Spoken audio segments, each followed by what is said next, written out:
Today we're looking at the Kabar 1246, also known as the Kabar camp knife. It's a sturdy unit for the campsite or out in the woods having fun. It has a large 8-inch blade. You could call this either a kukri-esque or bolo style knife. It's got a saber grind, almost like a drop point style blade. It's got the very comfortable round and rubberized Kabar handle with the metal butt cap and guard. The weight is 0.9 pounds with sheath just over a pound and a half. The sheath is a little bit overkill. It's a lot of leather for the blade, but it certainly does the job with a handle snap and blade retention snap on the sheath. It's 1095 Krovan steel, differential heat treated to 56 to 58 Rockwell hardness.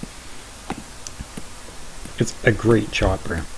If you really choke back on the handle and really let it swing loose in your fingers, it bites really deep.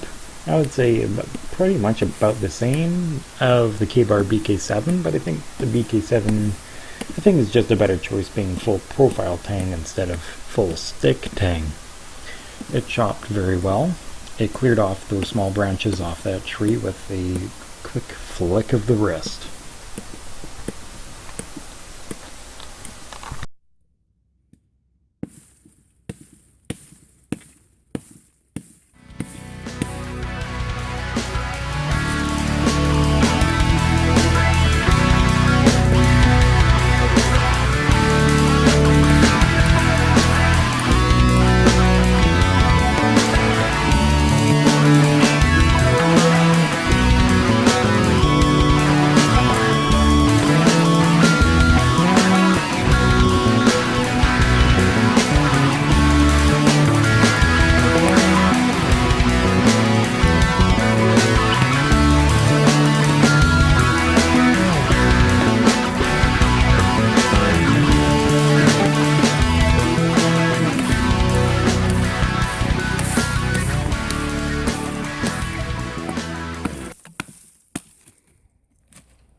This is kind of an innocuous blade. As I understand, it's not the most pumped out Kabar knife that they have made.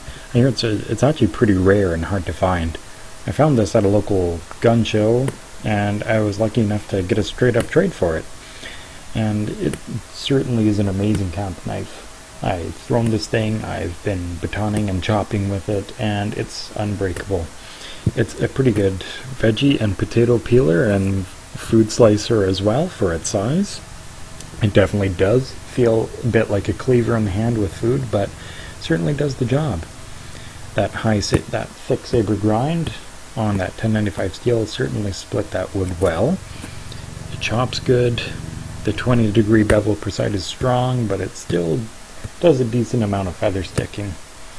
The only thing I would do is I would get a file and touch up that spine just so I could get a ferro rod to strike it.